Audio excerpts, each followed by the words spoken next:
Hello అండి. Welcome to my channel Padmini cook book. ఇవాల్టి వీడియోలో నేను గుత్తొంకాయతో ఫ్రై రెసిపీ చూపించబోతున్నానండి. చాలా టేస్టీగా ఉంటుంది. మనం రెగ్యులర్‌గా గుత్తొంకాయతో చాలా రకాలుగా వంటలు ట్రై చేస్తూ ఉంటాం కదా! గుత్తొంకాయ ఉల్లి కారం అని, వెల్లుల్లి కారం అని ఇలా ట్రై చేస్తూ ఉంటాం కదా! ఇది గుత్తొంకాయ పొడి ఫ్రై అండి. చాలా బావుంటుంది టేస్ట్ అయితే. తప్పకుండా ఒకసారి ఇలా ట్రై చేయండి మీరు కూడా. దీనికోసం అయితే ముందుగా పాన్ పెట్టుకొని, స్టవ్ వెలిగించి పాన్ పెట్టుకొని అందులోకి ఒక 2 టేబుల్ స్పూన్ల దాకా పల్లీలు వేసుకోవాలి. తర్వాత ఒక టేబుల్ స్పూన్ దాకా పచ్చిశనగపప్పును వేసుకోవాలి. అలాగే ఒక టేబుల్ స్పూన్ దాకా మినపప్పును వేసుకోవాలి. తర్వాత అర టేబుల్ స్పూన్ దాకా ధనియాలను వేసుకోవాలండి. ముందుగా వీటన్నిటిని మంచి కలర్ వచ్చే వరకు లో ఫ్లేమ్‌లో పెట్టుకొని ఫ్రై చేసుకోవాలి. ఇక్కడ నేనైతే ఒక అరకిలో దాకా వంకాయల్ని తీసుకున్నానండి. అరకిలో వంకాయలకి గాను ఈ పొడి చూపిస్తున్నాను. తర్వాత ఇందులోనే కారానికి తగినట్టుగా ఒక 10 ఎండుమిర్చిని తీసుకోవాలి. తర్వాత ఇందులోనే ఒక టీ స్పూన్ దాకా జీలకర్రను కూడా వేసుకోవాలి. అలాగే ఒక టీ స్పూన్ దాకా నువ్వుల్ని కూడా వేసుకొని వీటిని కూడా ఒక్కసారి మొత్తం అంతా బాగా ఫ్రై చేసుకోవాలండి. ఇక్కడ మీరు ఎండుమిర్చి ప్లేస్‌లో ఎండు కారం అయినా కూడా యూజ్ చేసుకోవచ్చు. ఏది చేసినా కూడా బావుంటుందండి. తర్వాత ఇందులోనే ఒక 5-6 వెల్లుల్లి రెబ్బలు కూడా వేసుకొని ఒకసారి మొత్తం మళ్ళీ మిక్స్ చేసుకోవాలండి. ఇందులో ఆయిల్ ఏమీ యాడ్ చేయాల్సిన అవసరం లేదు. వీటన్నిటిని డ్రైగానే ఇలా రోస్ట్ చేసుకోవాలి బాగా. ఇవన్నీ ఇలా వేగిపోయిన తర్వాత చివర్లో ఇందులో ఒక 2 టేబుల్ స్పూన్ల దాకా ఎండు కొబ్బరి పొడిని వేసుకొని ఒకసారి మొత్తం అంతా బాగా మిక్స్ చేసుకుంటూ ఫ్రై చేసుకోవాలి. ఇప్పుడు ఇవి ఇలా బాగా ఫ్రై అయిపోయినాయి కదా! ఇప్పుడు స్టవ్ ఆఫ్ చేసేసుకొని వీటన్నిటిని పక్కన పెట్టేసుకోవాలండి. బాగా చల్లారిన తర్వాత వీటిని ఇలా మిక్సీ జార్‌లోకి ముందుగా ఎండుమిర్చిని తీసుకోవాలండి. ఎండుమిర్చి కొద్దిగా నలగవు కాబట్టి ముందుగా ఎండుమిర్చి తీసుకొని అందులో కూర మొత్తానికి సరిపడా ఉప్పుని వేసుకోవాలి. అలాగే ఒక పావు టీ స్పూన్ దాకా పసుపుని వేసుకొని మెత్తగా గ్రైండ్ చేసుకోవాలండి. ఇలా గ్రైండ్ చేసుకున్న తర్వాత మనం ఇందులోకి మిగిలిన పప్పులన్నిటిని వేసేసుకోవాలి.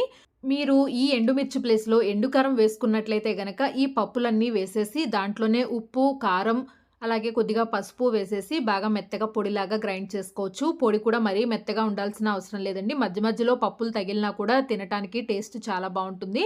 ఇలా చూసారు కదా! ఇలా మెత్తగా ఉండేలాగా గ్రైండ్ చేసుకుంటే సరిపోతుందండి. ఇప్పుడు దీనిని పక్కన పెట్టేసుకోవాలి. ఇక్కడ నేనైతే ఒక అరకిలో దాకా వంకాయల్ని తీసుకున్నానండి. ఇవి మీరు ఏ కలర్‌లో ఉన్న వంకాయలనైనా తీసుకోవచ్చు.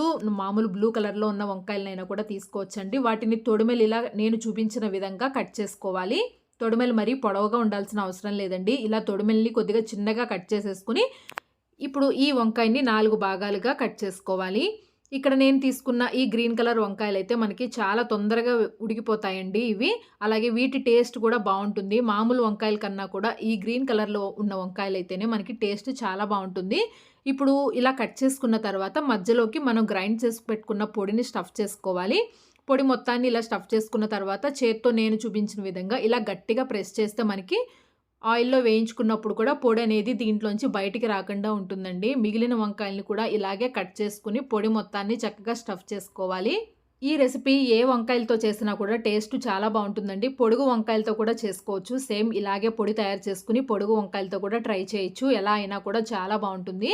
ఇలా పొడి మొత్తంని అన్ని వంకాయల్లోకి చక్కగా స్టఫ్ చేసుకొని పక్కన పెట్టేసుకోవాలి. వంకాయల్ని ముందుగా వాటర్‌లో వేసి పొడి స్టఫ్ చేసుకునే కన్నా ఇలా అప్పటికప్పుడు ఒక్కొక్క వంకాయని కట్ చేసుకొని స్టఫ్ చేసుకుంటే మనకి ఈజీగా అయిపోతుందండి.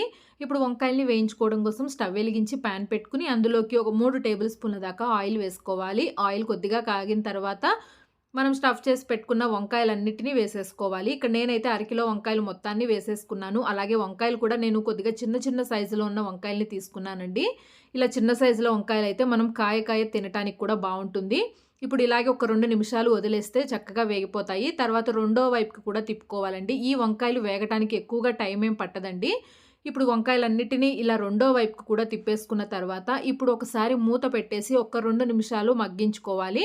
2 నిమిషాలు మగ్గించుకుంటే మనకి వంకాయలు చక్కగా ఉడికిపోతాయండి మెత్తగా. ఇలా చూసారు కదా! వంకాయలన్నీ ఉడికిపోయాయి. ఇప్పుడు ఒకసారి మొత్తం మిక్స్ చేసేసుకోవాలి. ఇలా నొక్కి చూపిస్తే కూడా గరిటెతో చూసారు కదా! వంకాయలు చక్కగా మెత్తగా మగ్గిపోయాయండి. ఇప్పుడు ఇందులో మనం స్టఫ్ చేసుకోగా మిగిలిన పౌడర్‌ని కూడా వేసేసుకోవాలి. ఇప్పుడు ఇలా పౌడర్ వేసుకున్న తర్వాత ఒకసారి ఉప్పు గాని, కారం గాని చూసుకొని ఒకసారి కలుపుకోవచ్చండి. ఇప్పుడు వేస్తేనే మనకి ఉప్పు చక్కగా కలిసిపోతుంది. ఒకసారి టేస్ట్ చూసుకొని వేసుకోవచ్చు. పొడి కూడా వేసుకున్న తర్వాత ఒక్క నిమిషం పాటు ఇలా కలుపుకుంటూ వేయించుకోవాలి. పొడి వేసిన తర్వాత కూడా ఎక్కువగా వేయించాల్సిన అవసరం లేదండి. ఎందుకంటే ఆల్రెడీ మనం పప్పులన్నీ ముందుగానే వేయించి పెట్టుకున్నాం కాబట్టి, ఒక్క నిమిషం పాటు అలా వేగిన తర్వాత చివర్లో ఇందులోకి కొత్తిమీర గాని, కరివేపాకు ఏది వేసుకున్నా కూడా టేస్ట్ బావుంటుందండి. కొత్తిమీర కూడా వేసుకొని ఒకసారి మొత్తం కలిపేసుకొని స్టవ్ ఆఫ్ చేసుకోవటమే. అంతేనండి. చాలా సింపుల్‌గా గుత్తొంకాయ పొడి ఫ్రై రెడీ అయిపోయింది. ఎప్పుడు చేసుకునే ఉల్లి కారం, వెల్లుల్లి కారం కాకుండా ఇలా ఒకసారి పొడితో ట్రై చేయండి. చాలా బావుంటుంది. రసం గాని, సాంబారు ఇలాంటివి ఏవైనా చేసుకున్నప్పుడు పక్కన సైడ్ డిష్‌గా ఇలాంటి ఫ్రైస్ చాలా టేస్టీగా ఉంటాయండి.